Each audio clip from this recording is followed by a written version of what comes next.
Once and your life. Good afternoon and welcome to Safari Rally Kenya. I'm your host, Shauno Simbo. On Monday, we featured one of Kenya's top rally drivers, that is Evans Kavisi. And today we switch gears to understand more about rally navigation. We'll be talking to one of the best navigators in the country, that is Tuta Mionki, who has scaled the heights in the motorsport world. She's currently navigating Nzioka Waitam, and we'll get into more details about how they're preparing for the WRC Safari Rally. Now, the Safari Rally is making a comeback to the global scene after 19 years. So quite an exciting moment for Kenya, and also just quite an exciting moment to talk to the drivers and navigators who will be taking part in this event. So straight in, karibu sana Tuta Mionki to Safari Rally Kenya. How's everything? How's life in Thika?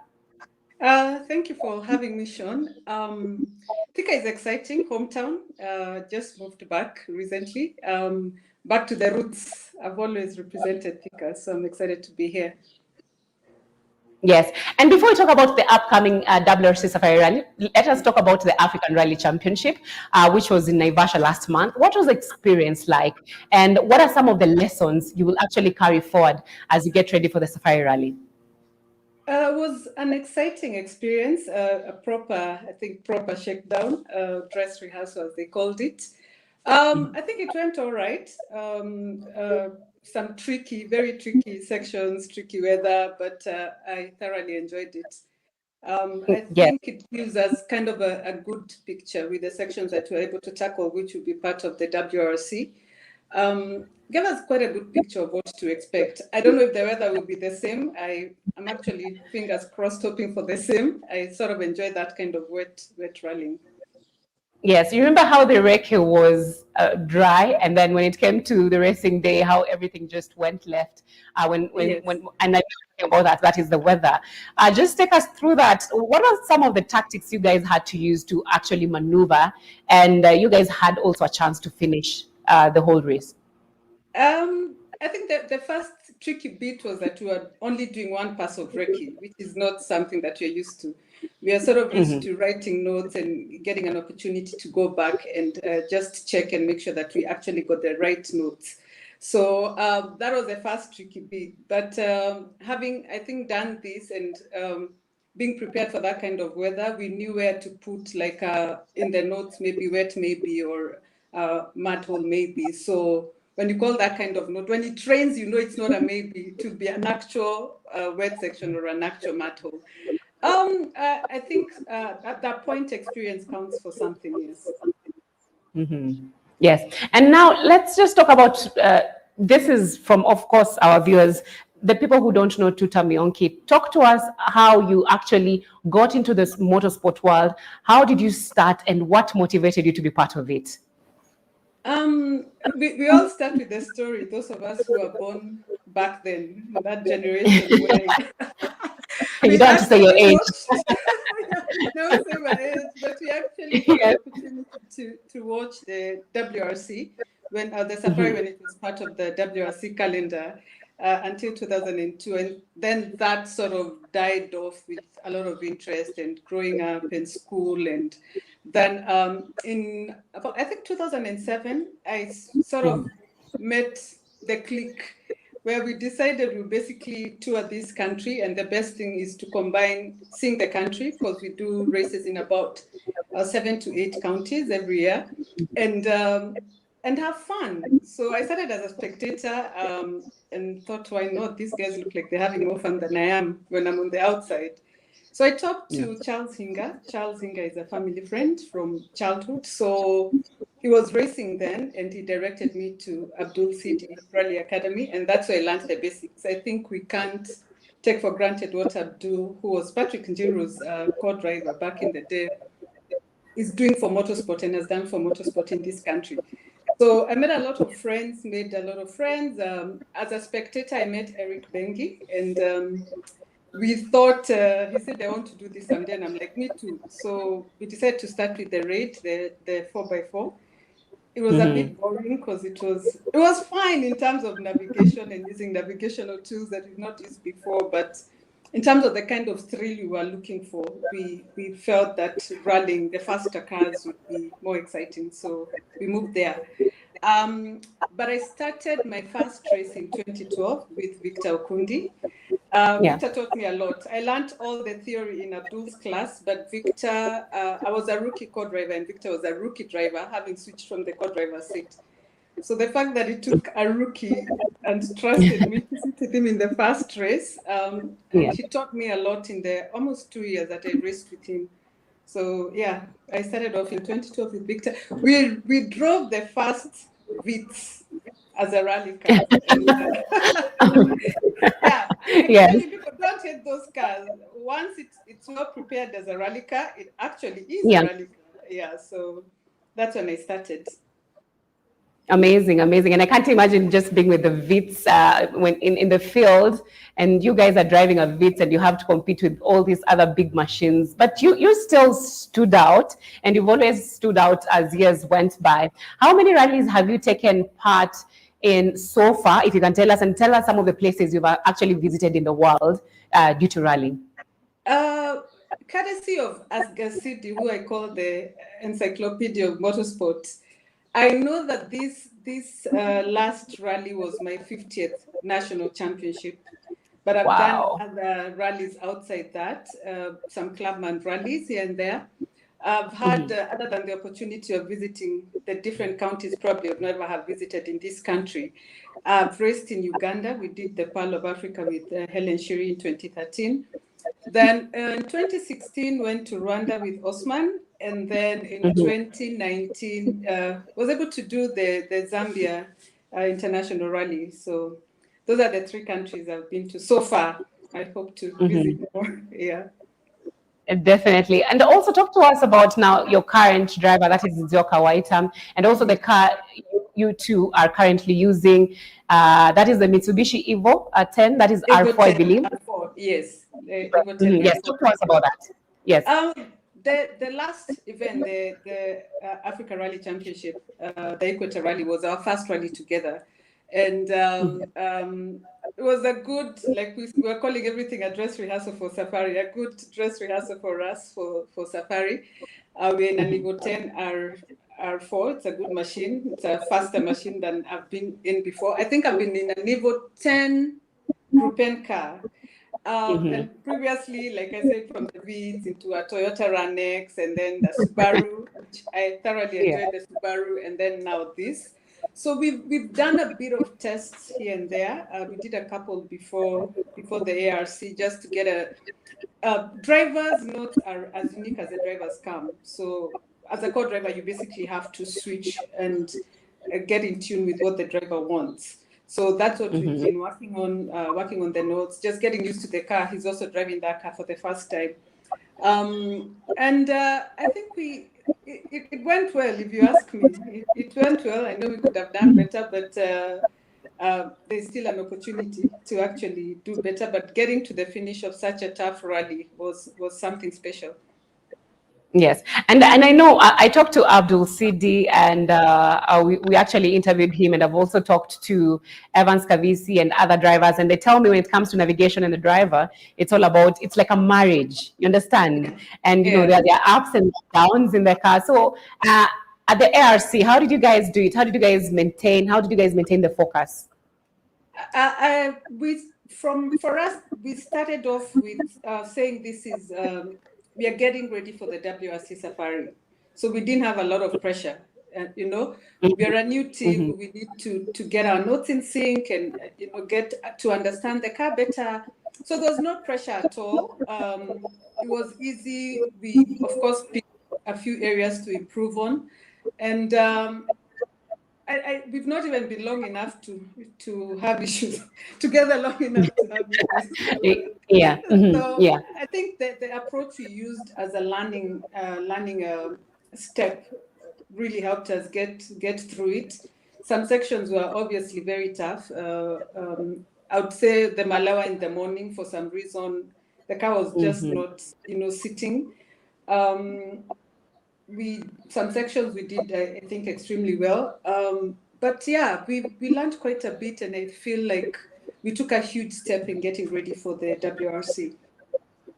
Amazing. Let's now just quickly, before we continue with the interview, this is an interactive session for everyone who's watching on Facebook, that is Safari Rally Kenya, and on YouTube, Safari Rally Kenya TV. So you guys can drop in your questions for Tuta. Any live questions coming in, we'll be able to sample them and we'll be able to ask her and she can answer you. So let's continue this, Tuta. Who is your mentor in the motorsport world? Oh, I'm not sure if I have one person, but I think growing up, I was totally amazed by Michelle Mouton, and luckily I had an opportunity to have dinner with her as Women in Motorsport Kenya. We hosted her in 2019. We're able to have a chat and, just to talk about back in the day and her current role with the WRC as a safety delegate, and also as the FIA Women in Motorsport, head of FIA Women in Motorsport. So that for me was really a dream come true. I obviously had also an opportunity, courtesy of Abdul City, to meet Patrick Njiro. And before Joginder Singh passed on, we also, through Abdul City, I also had an opportunity to meet him. Right now, the other person I say I look up to is Ian Duncan. He's, I think, from the current crop of drivers, the only one to have won the WRC Safari. He's been here for a long time and he keeps going. And if you ask me, I want to keep going for as long or longer than he's done. So Ian Duncan is amazing. Abdul Sidi is giving back to the sport, and that counts for a lot. A lot of us have been through his classes. Yeah, I would have loved to meet Colin McRae, but unfortunately, he left before that could happen. So, basically, those are the people I've been able to look up to. Then I've had an opportunity of being trained by Baldev Chaga, just having a few sessions with him. He's an amazing driver. Carl Flash Tundo, these guys have done it for a very long time. Amazing driver as well. There are a lot of people I think who I can mention who've basically influenced my journey, including Onkarai of Menengai. That sponsorship that we got when I was with Eric went a long way into helping us achieve what we did here. Yeah, wonderful, wonderful. And I can see your questions coming in. We'll ask them later on. I can see some of the viewer questions coming in. So let's talk about your transition, Tuta, from the two-wheel drive to the four-wheel drive. What was that like? And any major differences when it comes to navigation? Let me ask that. Yes. The first thing is that when I moved from the Vitz, of course, it was a fun car and we had lots of fun and we would enjoy jumps and laugh at it. And I think that's the beauty of starting at that level. You actually get to enjoy racing before you get to the competitive bit. And we moved to the Run X, which was actually way faster. And I thought, now this is it, until I moved to the Subaru and then the Evo. And everything changes. Your notes change. The car is moving faster. You have to call them faster. You have to change the way you call notes. And it's a whole new change. But it's, for me, the growth has really been important, just from where I started to where I am today. So, but everything really changes when you move to a faster car. I hope to sit in an R5 very soon and get to experience that as well. So. Amazing, amazing. And also one of your biggest achievements, I remember covering this, was being crowned the Kenya Motorsports Personality of the Year in 2018. Such a big, big year for you. Tell us about that experience and the success you achieved in that year. I think 2018 first, we basically moved from the Run X, which is a two-wheel drive car, to the Subaru in 2017. A bit of a tough year because we DNF'd or did not finish quite a few races. But then we moved into the 2018 season and were basically finishing in the top 5, top 4 positions. And we managed to win with Eric Bengi, Division 1. Well, then in Division 1, started in Division 3 when I was in the Vitz and the Group N classes. I was also, I was also the chairperson of the Autocross Commission, which is autocross is something I'm passionate about, just as a stepping stone for many people to get into running. It's a cheaper category of motorsport. And I think it came as a surprise and a very exciting surprise. And for me, I think the most important thing was for the women. We had started the Women in Motorsport Kenya to see how we can promote or develop more women and get more women into the sport, because we've lost quite a bit since the 2012-2013 season in terms of the number of participants. Together with Helen Shiri in 2017, we thought of just coming up with the Women in Motorsport Kenya. It's now affiliated to the Women in Motorsport, FI Women in Motorsport. Helen is the represents Africa in that commission, the Women in Motorsport Commission, and I'm her vice chair. So there's a lot of work that we are trying to do, but for me, that award, being, I think, the second woman after Anne Tate in 1984, I believe. Yes, 1984. Yes, was more for women, and we can do this. It's a male-dominated sport, but why not, you know? Yes, how has it been being a woman in the motorsport industry, which is male-dominated, especially here in Kenya? I don't know how to put it, but when I started off, we were about, I think, 13 women, which, of course, there's power in numbers and it helps, and, you know, you don't feel too alone. But then a lot of women with time are not racing anymore. So it gets like that 2016, 17, 18 was a bit of a lonely season in that sense. But I can see a lot of changes. And one of the things that maybe I've talked about in the past is just having like a washroom facility at the start of every section. I know when it comes to men, it's not a biggie, but for us, that's something that, yes. that is overlooked. So seeing those facilities at the start of this last Equator Rally felt like a victory, you know, like after so many years, finally we have that. So those are basically just the small issues that may be overlooked but are very important. And that's why it's important to have women in organization. And when I look at the HQ for the Equator Rally and for the WRC, we have quite a number of women working there. And that's what Women in Motorsport is about. It's not just about the competitors. There's the women in organization. We have great team managers like Anne Trotton, who has been Ian Duncan's team manager for a long time. We have women in motorsport in media. Like, it's a whole family. We have technical people. We have quite a number of women in scrutineering right now, working with Musa. So it's going the right way. It's a whole organization, but there's still so much to do because we are still on a regular, maybe just 3 females who are competing. So we need to see that number go up. So how can we get more women to join the sport, the motorsport world? From what the discussions we've had as Women in Motorsport Kenya, we are looking at sports like karting that admit the young girls from, I think, about 8, 6, 7, and autocross as well. Right now we have someone like Kiana Rajput, who's both karting and is in autocross. At least now age permits. I think she's about 8 years old. We have people like Maxine who are switching from motocross to rallying, but we need to get more parents looking at motorsport as not a gender-specific sport.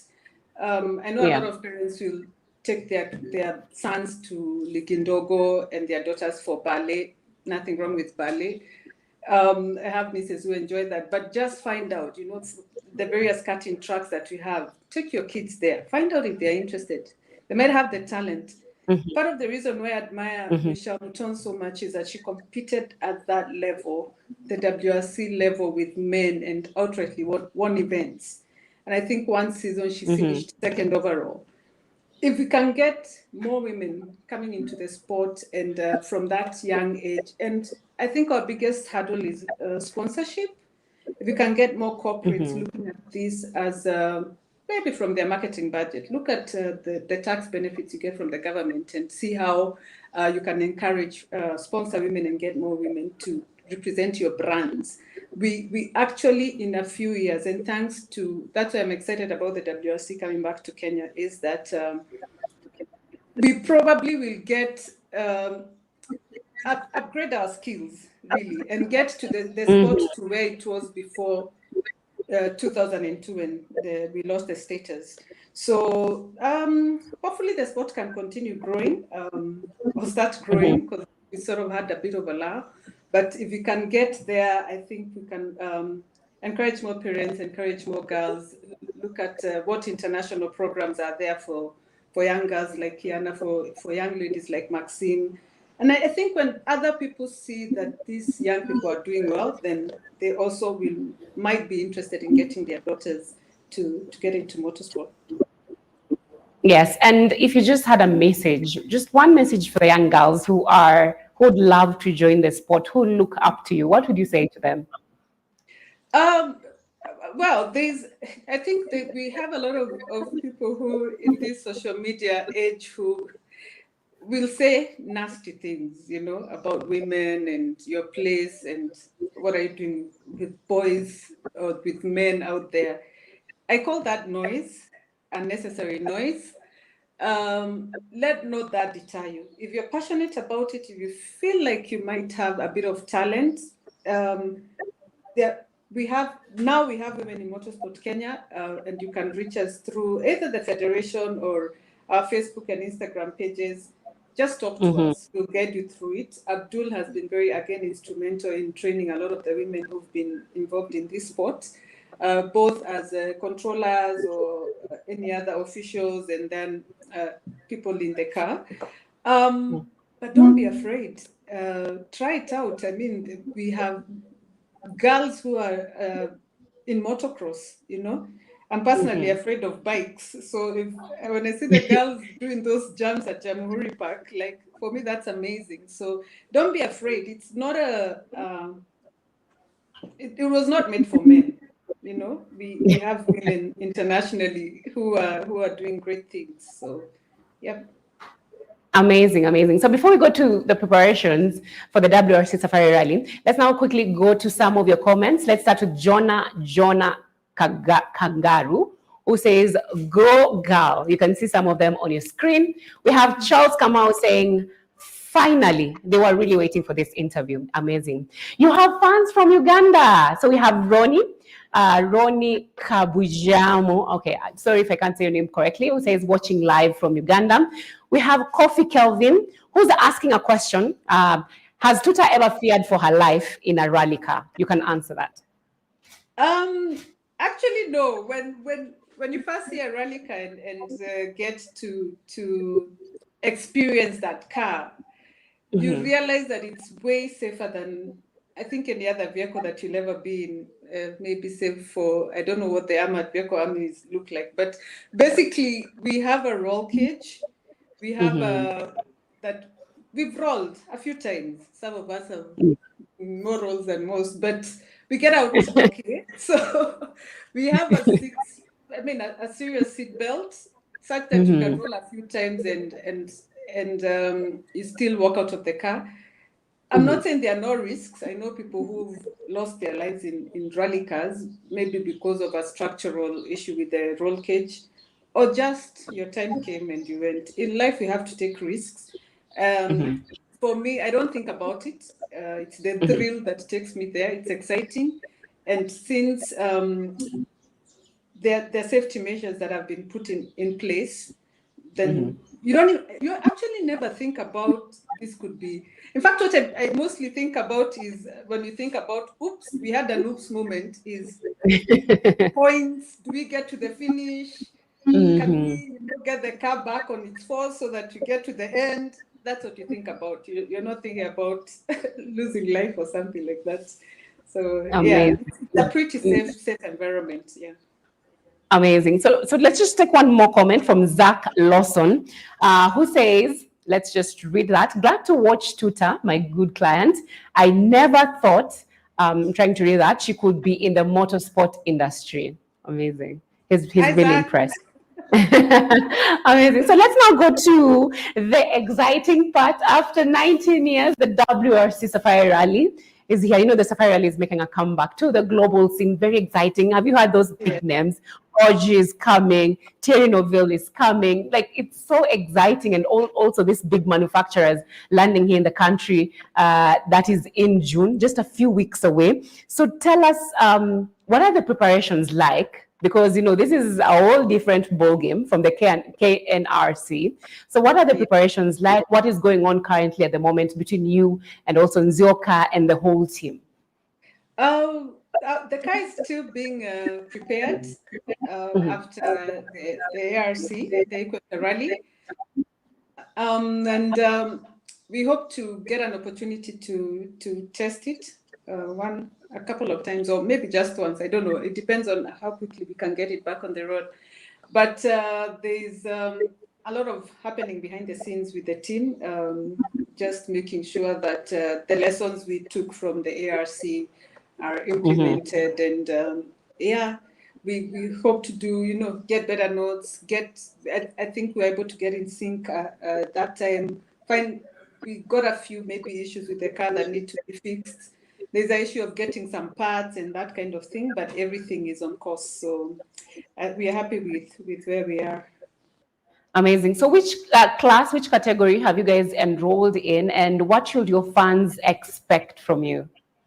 We will be, obviously, because we don't have a manufacturer's car like the WRC.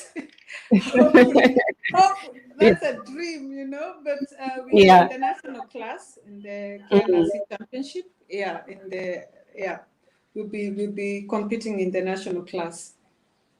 Amazing. Which international drivers are you looking forward to interacting with, and do you think they will hack?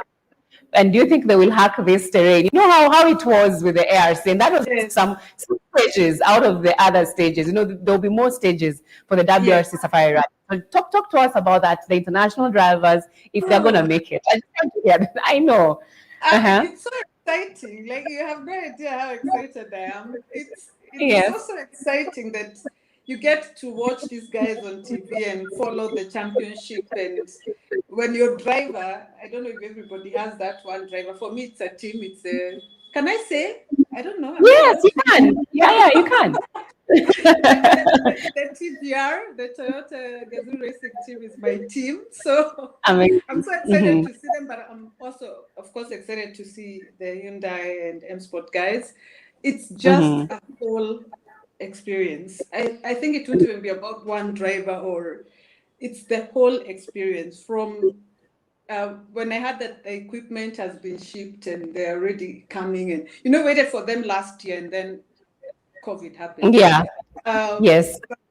It's just that whole experience. I know people like Phineas and the CS and the government have basically taken a few years to lobby for this, and just having the WRC back to Kenya is having the World Cup or the Africa Cup of Nations, or Serena Williams and Naomi Osaka coming to Kenya. It's that kind of thing.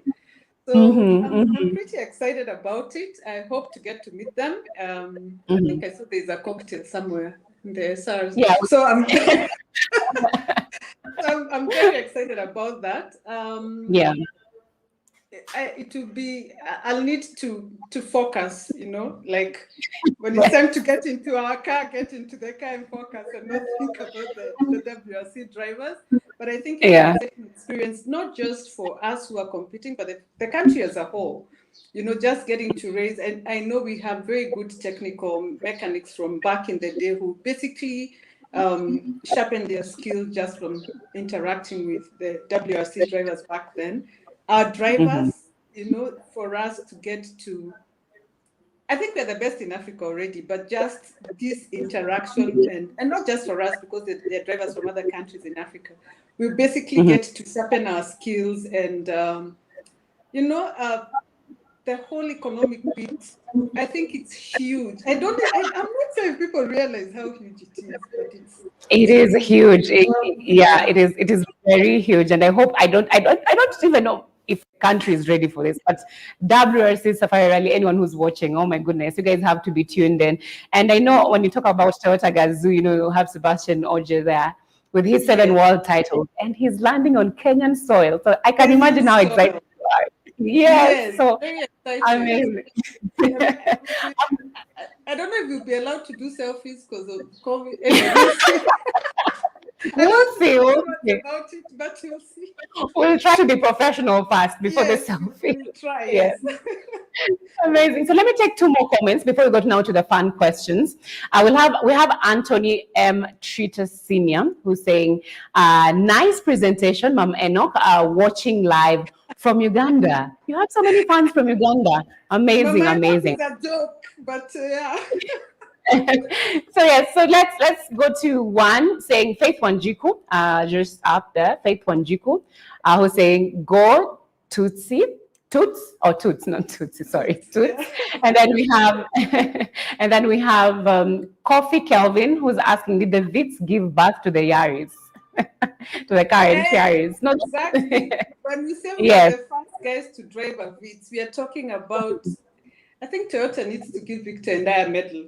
We are talking about before the Yaris was born, there was the Vitz, and it's basically the same car. Kinda. So, yes, Coffee. Yeah. So another last one. It's Asif Shafi, who says, greetings from London. Well done for all your fantastic achievements. How do you organize, some of, sponsorship, consider the enormous expense involved for setting up a team and rallying, but also, you've talked about Abdul Sidi giving back to the community, which is very, very powerful in its own way. Like him just saying, you know what, I'm going to be teaching navigators for free. I think that's beautiful. Yes. Yeah. All right. So let's just now go to some of the fun questions. Now, do you have any plans of transitioning to the driver's seat in the future? Ooh. I would love that. I think for me, every day in Dhaka is a learning experience. And I learn much more from watching what the drivers are doing. And I think I've been privileged to sit with very good drivers. And I've learned quite a bit from them. I'm still learning.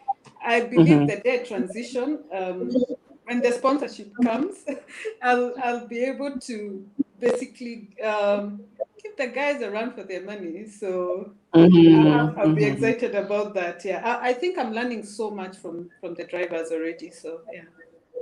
Amazing. Another question we received was like, what was your family's reaction like the first time you told them you'll be getting into rallying? Now, the funny thing is, I'd come from just a normal, I don't know if there's anything normal about a road accident, but an accident in a normal road car, and I'd fractured both my arms.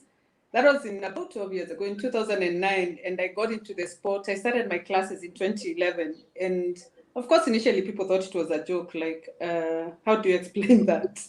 You fractured your arms, but you want to get into a dangerous sport. But then just explaining how safe the car is, and everybody became like, my family is my biggest fan base, basically. Like they're very supportive. They're my prayer warriors.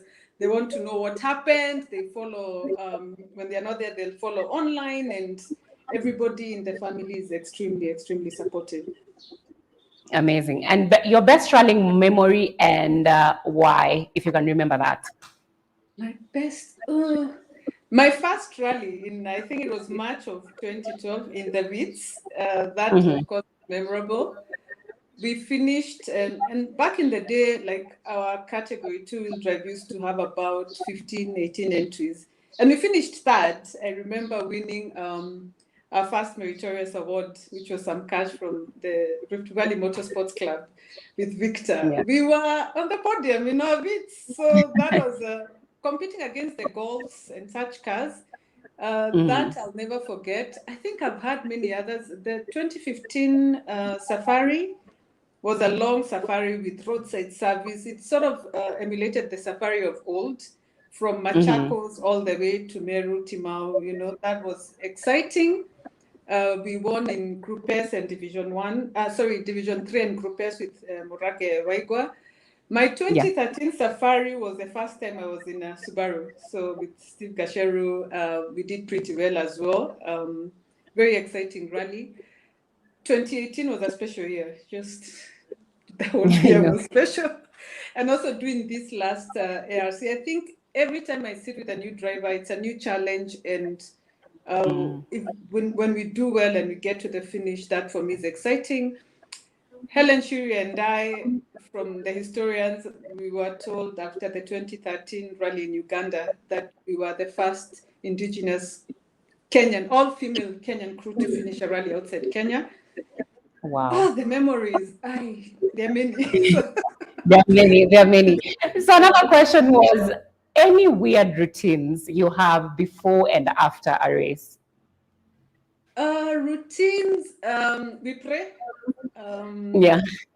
That happens. At least 2 weeks before the race, basically just taking care of your body in terms of hydration, eating well, avoiding things like alcohol, but everybody has their own style. There are others who want to have a drink the night before. Of course, during the race, you can't. We also get there's a testing that's done, but basically just making sure that my body is well taken care of. I need my mind to be sharp, so I need to take care of my body. Yeah. Yes. And another one. Yes. I think when I was younger, I would enjoy going to, if you're in Eldoret, to look for the club, just to go and dance and let loose. But it's not happening anymore. I don't know what's going on here. Amazing. So another question was, if you can have a conversation with one person from the history of rallying, who would it be? And what would you guys talk about? I would still go back to Michelle Mouton, and I know we've had dinner, but we're quite a number of people, so we really didn't have that kind of conversation. But just to try, find out from, I know she got into the sport from just reading, and just to, she's still going, still going, and has moved to now giving back to the sport. And that's what I would want to do once this portion of rallying is done, of motorsport is done. Just going back and encouraging more women to get into sport, getting programs for girls, and how do you do that? But I think who else would I love to sit with? I've met quite a number of people.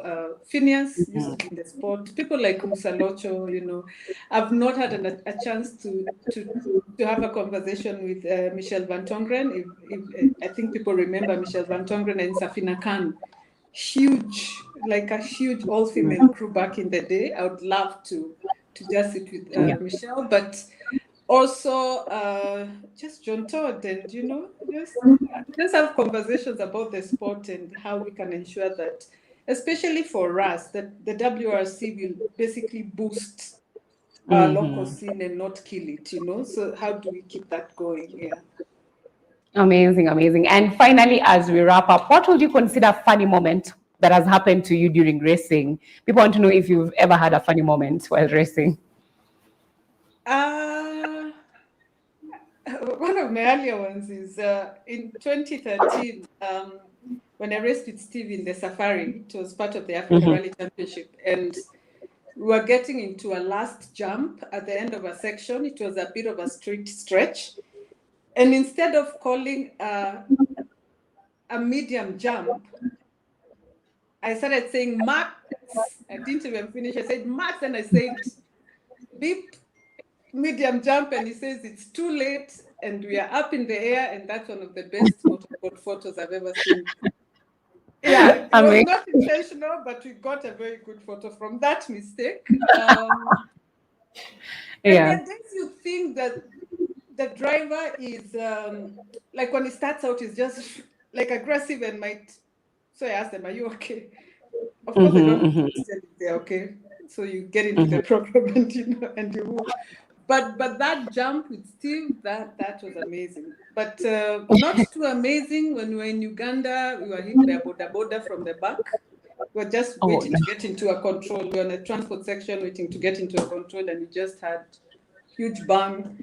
I thought it was a truck hitting us, but yeah, I had everybody was fine. So at the end of the day, Yeah, awesome. It was lovely talking to you. Your message to the fans as we wrap up, kindly. Major shout out to women in motorsport, Kenya. and the Africa group as well. We have a good forum there for Women in Motorsport Africa. A shout out to Faith. Faith, the one who said go Toots, is our legal advisor, Women in Motorsport Kenya. But basically, Kenyans get excited about this. This is not just Kenyans, I think Africa as a whole. This is huge. If you're into motorsport, if you're not into motorsport, just get excited about this. This is huge for our country, not just for sport, but for the country as a whole. And thank you to you and the Safari Rally team for having me. Yes, amazing, amazing. Thank you so much, Tuta. As we talk about the Safari Rally team, this has been brought to you by Dimension Global Communications. It's our whole team here that is working. I'll start with Dennis. I'll go to Faraday. I'll go to Sanch. I'll go to Mora, our social media manager. I will definitely at JP with the graphics. I'll holla at Juliet. I'll also holla at Shalim. It's a whole team, and also to the main guy, Kome Kazungu, asante sana. So that team is the one like putting everything together, and we are here to actually highlight the crews, the drivers, navigators, everything as we look forward to the WRC Safari Rally. Rally is making a comeback to the global scene after 19 years. Very exciting. I think we are so excited, Tuta and I feel like yes. Yes, I can't wait to talk to you in the next few weeks, because this doesn't end here, Tuta, of course. So we have to highlight everything. And don't forget our hashtags, Twende Safari Rally. We also have Safari Rally Kenya. Let's head over to Naivasha. I can't wait. We'll be giving you also details of what will be happening, and also all the updates that will be coming up for the WRC Safari Rally that happens in June 24th to the 27th of June. Asante sana, Tuta, once again. God bless. All the best to you. Thank you so much. Yes, and pass our love to Nzioka also. We are wishing you guys all the best. Asante sana. I've been your host, Shono Simbo. Have a lovely evening. Bye.